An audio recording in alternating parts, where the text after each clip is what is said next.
हरिओम। योग वशिष्ठ के अंतर्गत वैराग प्रकरण है। वैराग प्रकरण के अंतर्गत आता है कि जब राम जी थोड़ा विचलित हुए माया से, परिस्थितियों से, तो वशिष्ठ जी उनको उपदेश करते हैं। वैराग प्रकरण के अंतर्गत वशिष्ठ जी कहते हैं, हे राम जी, जगत बना ही नहीं है। हे राम जी, जगत तीनों कालों में बना ही नहीं है। ये वाक्य जब मैंने अपने गुरु के मुख से सुना, वशिष्ठ जी ने जब कहा हो राम जी से तब कहा हो, लेकिन मेरे गुरु के मुख से जब ये वाक्य, ये वचन निकले, मेरे अंदर घर कर गए। देखो, परिस्थितियां क्योंकि गृहस्थ में हो तो ये ना समझो कि परिस्थितियां नहीं आएंगी या किसी के साथ परिस्थितियां नहीं आती। सबके साथ परिस्थितियां आया ही करती हैं, नित्य नई परिस्थिति। आज एक समस्या का हल हो गया सत्संग के माध्यम से, कल दूसरी परिस्थिति खड़ी है। जगत और जगत से उत्पन्न परिस्थितियां, माया और माया से उत्पन्न भ्रम,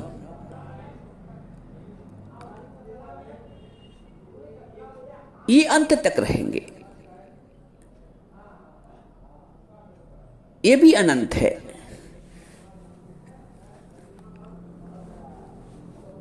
साधक के जीवन में और संसारी के जीवन में परिस्थितियां दोनों के जीवन में आती हैं।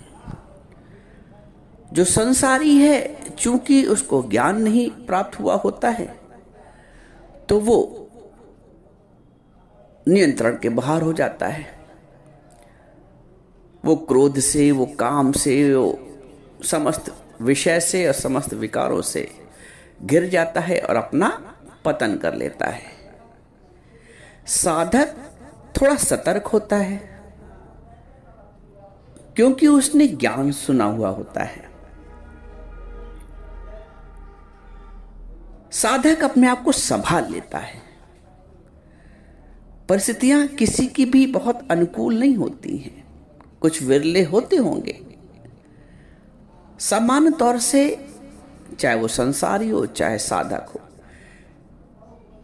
साधक के लिए भी परिस्थितियां ऐसा ना समझो कि अनुकूल होती हैं, कि मेरे साथ कभी परिस्थितियां अनुकूल रही हों।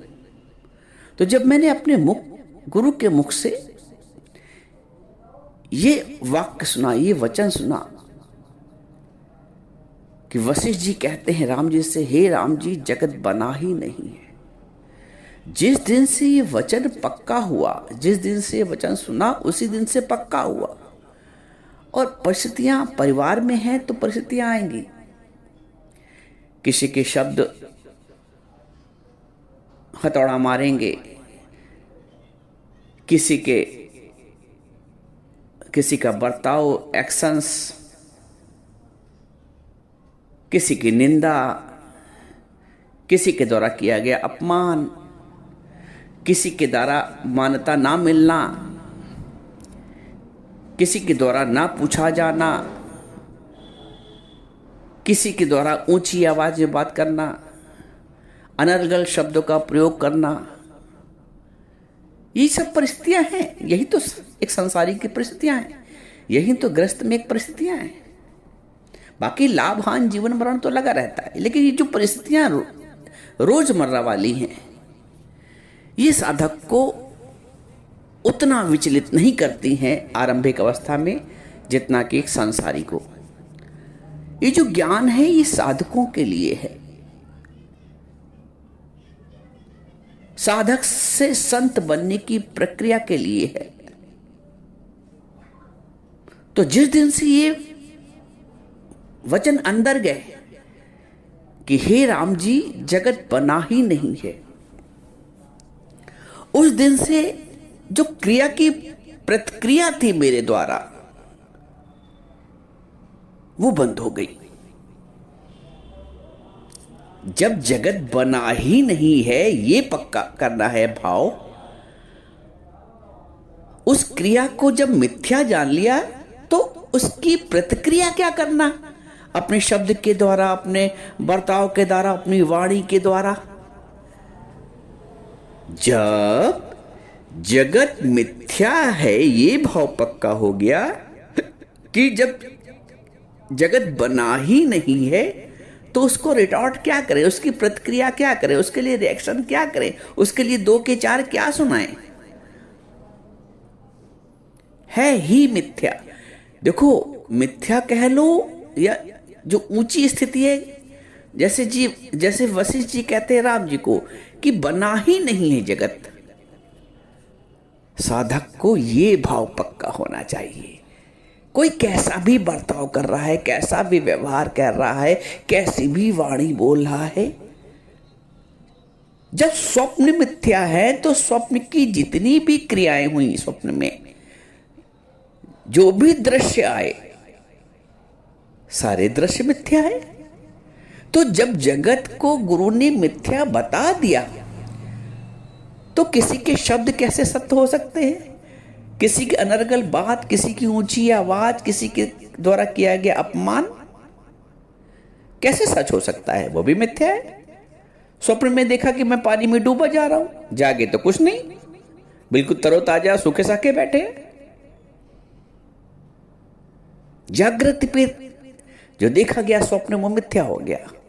जब तक सो रहे थे, आंख बंद थी, हम डूबे जा रहे थे, पानी से घिरे थे, शेर खाने आ गया, ऊपर से गिर गए, सांप आ गया, दौलत मिल गई, यही तो स्वप्न है। लेकिन जागने के पश्चात सब मिथ्या हो गया। जो प्राप्तियां, जो अप्राप्तियां, जो लाभ था, जो हानि था, जो मृत्यु था, जो जन्म था, जो मरण था, सब मिथ्या हो गया। कब? जब जागे। तो सत्संग में हम जागृत की अवस्था को प्राप्त होते हैं। संसार में थे तो स्वप्नावस्था में थे, संसार में थे तो स्वप्नावस्था में थे। स्वप्नावस्था के सुख और दुख प्रभावित कर रहे थे। स्वप्नावस्था में जो मान अपमान हुआ वो प्रभावित कर रहा था। स्वप्नावस्था में जो निंदा चुगली हो रही थी वो प्रभावित कर रही थी। जैसे ही जागे स्वप्न मिथ्या हो गया। तो जैसे ही आत्म जागृति हुई गुरु के मुख से हमें एक नया जन्म मिलता है। गुरु एक जन्म मिलता है मां के गर्भ से, एक जन्म मिलता है गुरु के मुख से। मां के गर्भ से शरीर भाव की उत्पत्ति होती है, शरीर जन्म लेता है, और गुरु के मुख से आत्म भाव की उत्पत्ति होती है। आत्म भाव जागृत होता है, आत्म भाव जन्म लेता है। हम सबका ये नया जन्म है। जैसे पुराना जन्म तुम्हें याद नहीं ना, वैसे ही जो बातें हैं पुरानी, उनको भी ऐसे भुला दो जैसे पुराने जन्म की बातें। अब मेरा नया जन्म हुआ है, मुझको इस बात ने भी बहुत सहारा दिया। कभी कोई पुरानी बात उलझन वाली याद आई, कोई पुराना व्यक्ति जिसने उलझन की थी याद आया, तुरंत रिकॉल किया अपने आप को, तुरंत अपने आप को नए जन्म में स्थापित कर लिया। अरे मेरा तो नया जन्म है। जैसे पुराना जन्म भूल जाते हो, पुरानी बात, पुराना दृश्य, पुराना जगत भूल जाओ। नवीन जागृति है, नव जागृति है, आत्मभाव की जागृति है। राम जी जगत बना ही नहीं है। ये वशिष्ठ जी राम जी को ज्ञान क्यों दे रहे? अरे राम जी तो ब्रह्म स्वरूप है, लेकिन हमको सिखाने के लिए ये जो गीता है, ये सब वशिष्ठ जी की गीता है, योग वशिष्ठ है, अष्टावक्र गीता है, जितने भी ये सब ग्रंथ हैं, शास्त्र हैं, या जो भी भगवान ने लीला की है कृष्ण के रूप में या राम के रूप में, सिर्फ मनुष्य को शिक्षा देने के लिए, मनुष्य को जागृत करने के लिए। यदि राम जी से ना कहते वशिष्ठ जी, हे राम जी जगत बना ही नहीं है, तो हमें बोध कैसे प्राप्त होता, हम लोगों को ज्ञान कैसे प्राप्त होता, हमें जगत का मिथ्यात्व कैसे पक्का होता।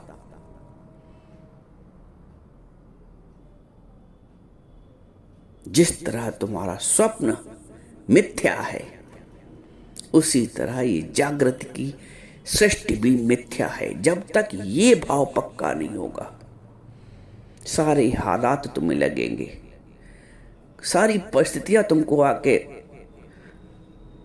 बहा ले जाएंगी लहरें।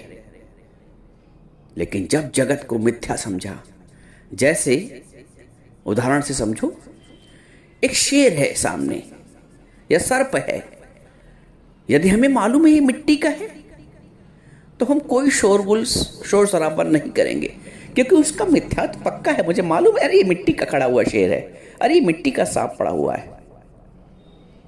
लेकिन जब शेर को असली समझेंगे तो उछल कूद मचा देंगे, शोर शराबा कर देंगे, तब रह पाएगा मौन। लेकिन यदि इसका मिथ्या तो पक्का है, तो हमको मौन रहेगा, हम कुछ नहीं प्रतिक्रिया करेंगे, चुपचाप निकल जाएंगे। लेकिन यदि सच समझेंगे तो हम उछलेंगे, कूदेंगे, शोर शराबा करेंगे, भय से ग्रस्त हो जाएंगे, पता नहीं क्या क्या कर डालेंगे।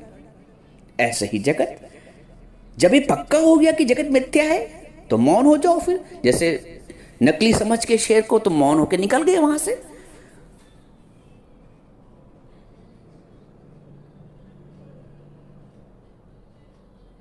मिथ्या समझ के निकल गए। घरों में क्या छिपकलियां चली थी नकली वाली रबड़ की, जिसको मालूम है वो नहीं डरता था, वो बैठा रहता था। जिसको नहीं मालूम था वो उछल के कूद के भागता था, क्योंकि उसको सत्य लग रही है। असत्य होते हुए भी सत्य लग रही है छिपकली। ऐसे ही जगत भी असत्य होते हुए सत्य भास रहा है, इसलिए हम शोर शराबा करते हैं, हम क्रिया की प्रतिक्रिया करते हैं, हम एक्शन का रिएक्शन करते हैं, हम उत्तेजित हो जाते हैं, हम रोने लगते हैं, हम भय से ग्रस्त हो जाते हैं,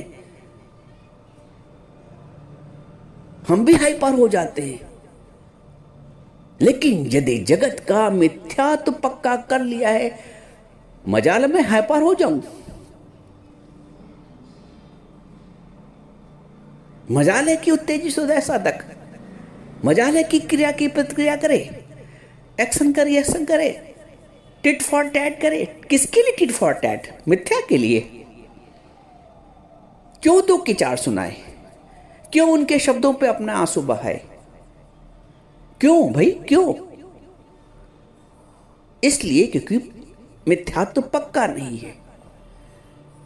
जगत का मिथ्यात्व पक्का किए बिना तुम चैन से नहीं रह सकते हो। ये एक साधक के लिए बात कही जा रही है, संसारी के लिए नहीं कही जा रही है। संसारी इसमें बुद्धि चलाएगा, अकल चलाएगा, वो श्रद्धा से नहीं सुनेगा।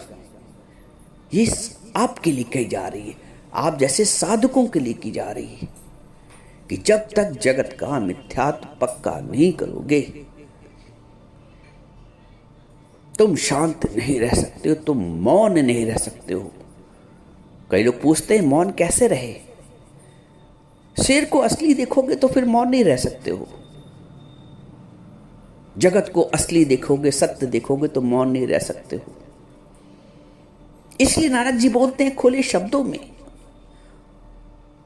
कूड़ राजा, कूड़ प्रजा, कूड़ सब संसार। कूड़ बोला है, मिथ्या बोला है, खुटने वाला बोला है, मिटने वाला बोला है, नाशवान बोला है। कूड़ माने नाशवान, मिथ्या, खुटने वाला। कूड़ राजा, कूड़ प्रजा, कूड़ सब संसार। सब संसार कूड़ है। कूड़ मियां, कूड़ बीबी, ये भी बोल दिया, ना बोलते। लेकिन गुरु जो बोलता है उसके वचन कल्याणकारी होते हैं। कूड़ मियां, कूड़ बीबी, खप होए ख्वार।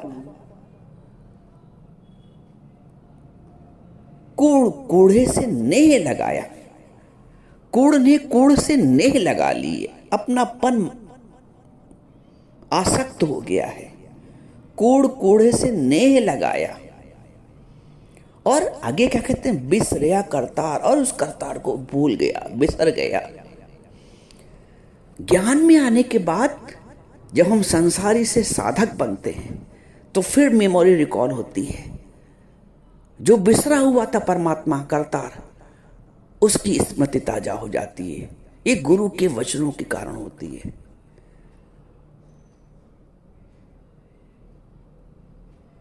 संसार की स्मृतियां धूमिल होती जाती हैं और परमात्मा की स्मृतियां, उसका नाम, उसका जप, उसका ध्यान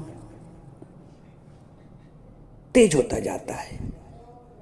जैसे ऐसे आत्मभाव तुम्हारा प्रगाढ़ होगा, जैसे जैसे तुम्हारा भक्ति भाव प्रगाढ़ होगा, जैसे जैसे तुम्हारा वैराग्य भाव जगत के प्रति पक्का होगा।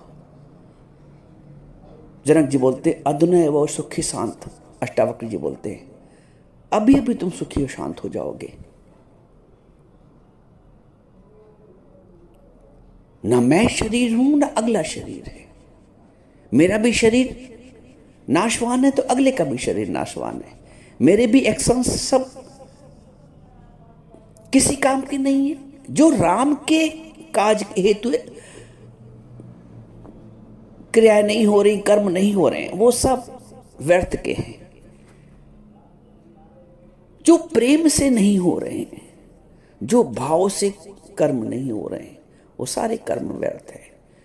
ज्ञानी का प्रत्येक कर्म भाव से होता है, प्रेम से होता है। एक कप चाय भी बनाता है, एक गिलास पानी भी किसी को देता है, थाली भी परोसता है तो भगवत भाव से, भले ही व्यक्ति कैसा हो बाहर से। ज्ञानी का भाव भगवत भाव होता है। ज्ञानी की समस्त सेवाएं भगवत भाव से होती हैं। व्यक्ति का दोष नहीं है, व्यक्ति अपने संस्कारों से बंधा है। परिवार में जितने भी प्राणी हैं, सबका अपने स्वभाव संस्कार हैं। हम चाहें किसी का स्वभाव संस्कार बदल दे, इसकी उम्मीद मत करो।